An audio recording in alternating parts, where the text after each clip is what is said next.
Welcome to 2021 and this next installment of virtual tastings here at Henry & Son with me, Jill Mott. Happy New Year, everyone. This selection of wines today that I'm going to feature, pardon the heat that just turned on, by the way, they're all wines that remind me of settling in to January. We got a cold month ahead of us, I imagine, and I wanted to bring to you cozy wines that to me are really comforting during this time of year. So let's get right to it. The first producer, we're going to travel all the way northeast of Italy to an area of Slovenia. And Slovenia is hot in the sector of orange wines, and this is no exception. This is a producer called Shumenjak. And Shumenjak, they are in an area known as Štajerska. Štajerska is, well, I should say specifically even more so Drava, for those of you who know Slovenian geography, vinous geography well. And this area, northeastern Slovenia, they've been making wine for over 2,000 years, which is so cool. I mean, it's basically knocking on the door of some of the most ancient winemaking in the world, which is great. And they also are home to the oldest existing vine, not this producer, but this area, of the oldest existing vine that still is bearing fruit, grapes. And it's literally 400 years old. It extends almost, it looks like about a half a city block. It's an entire building. They still make wine out of it. They have a harvest festival every year, and it's very expensive, and you know it's great? This is not. So let's talk about the Altar. That's the name of the wine. This producer they are an entirely organic estate. They keep bees, they rear cows, and they make some incredible spirits. They do have a still on site. And this is their blend of Chardonnay, Pinot Gris, and Riesling, all co-fermented, which is incredible, and spending, I think, about a couple weeks on the skins. That you literally have an insane amount of very beautiful finesseful tannins. And where does that finesse come from? 2 years in older oak barrels, and it literally allows all of those flavors to meld very well. That marl and sandstone soils that the grapes are grown on, they're kind of add this fleshiness, and so the wine is quite medium, just teetering on full-bodied, but gorgeous. When you pour it, it's like a light, almost medium copper color, and a ton of wild dried fruits, dried persimmons, dried Meyer lemon. It's just really incredible. And we love here at the shop. We had it open for upwards of a week, just tasting it every day. And what a gorgeous experience. If you're into orange wine, check it out. It's an incredible, incredible wine. Next up, Micro Bodega dell'Alumbro. You can just call it Alumbro for short. This comes from an area in northwestern Spain. The area is called, well, the village and area is called Zamora, with a Z. That's Zamora in Spanish, or Zamora with a lisp if you're from Spain, or speaking Castilian, as it is. And here we have an area that's very well known for its jamon, its cured ham. But they've been making wine for centuries, and most of the wine now that's made in that area is conventional. And this guy, Juanjo, a dear friend, he's actually making wines that remind him of when he was young and he liked to drink them. And they had just the smallest amount of what they call aguja, or perlant, which is just, it like hints at spritz. We're like way less than a pet nat now. We're like way less than Frizzante. We're like, it just, when you take off the crown cap and pop the cork with a nice little bit of sludge, you're going to just get this. It's just such a beautiful wine. And this is about, I don't want to say equal parts because it depends on the vintage, but it's Garnacha, old vine Garnacha, so Grenache, with a white grape, Macabeu. What's cool about this is they call it clarete. When we think of clarete, now if you go to Spain and you order a clarete, you're usually getting like a really light rosé. And if you go to Bordeaux and order a claret, where the word came from, that we all know now, it's actually, obviously a red Bordeaux. Clarete, the word claret and clarete came from the old school way of you just have red and white grapes and make them rear them together and bottle them together, and you get like this rosé-ish, dark rosé-ish type of wine.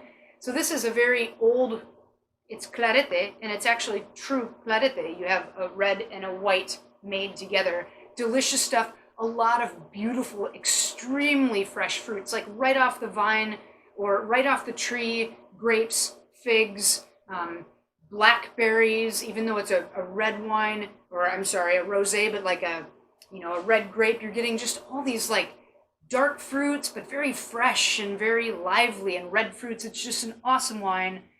Dry, but very boisterous in the mouth, very fun, and no sulfur added. So delicious. Get that while it's hot, because we only have a couple cases, and we probably won't get some for at least another 6 months.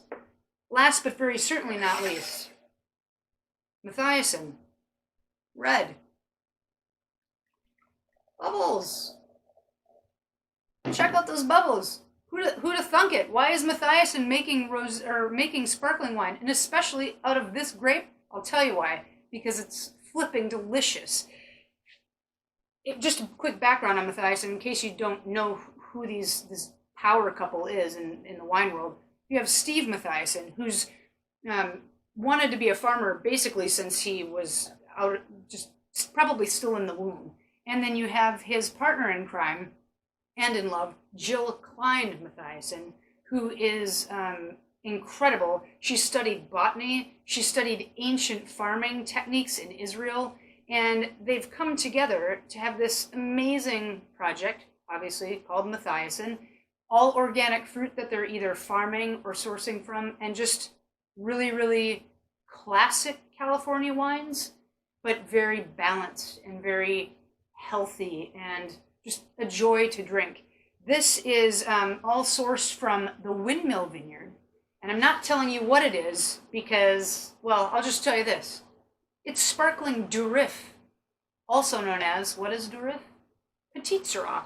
Durif hails from eastern France, made its way over to California in the late 1800s, I think 1870s, 1880s or so. And it's planted pretty, bountifully around the state. This specifically is located in Yolo County, which is just west of Sacramento and east of Napa. And let's get a load of it. It's 9.5% alcohol, which, this is mine? Am I the only one drinking this bottle? Probably. No, just kidding. This is for all of you that want dry January, but you may want a glass of wine here and there. This is the perfect wine for you because it's slightly less alcohol. Let's give it a smell. Whoa, crazy.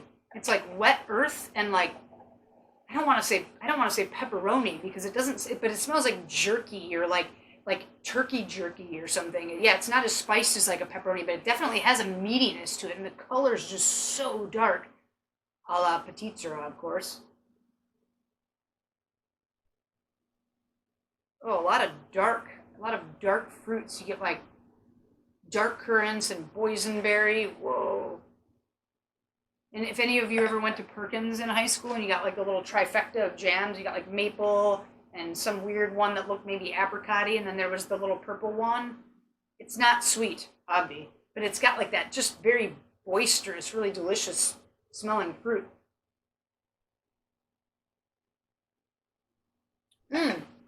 Fun! Oh my gosh. So it's like light, very light-bodied, obviously with lower alcohol, it means light-bodied.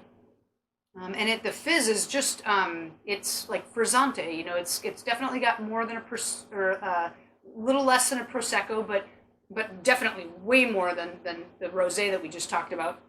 I would say like low to medium effervescence, just a really fun wine. Dry, and that adds an extra dimension of tannin. Of course, Petit Syrah / Durif is known for having very high tannins, and this is actually quite mellow. It's like medium tannins, and they're really friendly. This would be a great pizza or pasta wine.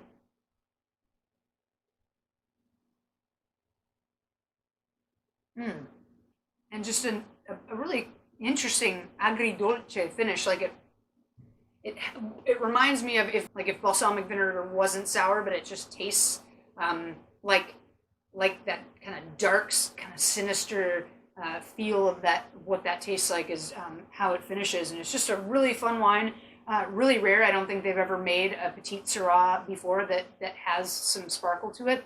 But I don't know, I thought it'd be a fun way to usher in the new year, usher in January, and stay warm in the process. So from our glasses to yours, here's to a great year ahead. Hopefully, let's all be healthy, positive, stay safe, everyone. Happy New Year. Don't mind if I do.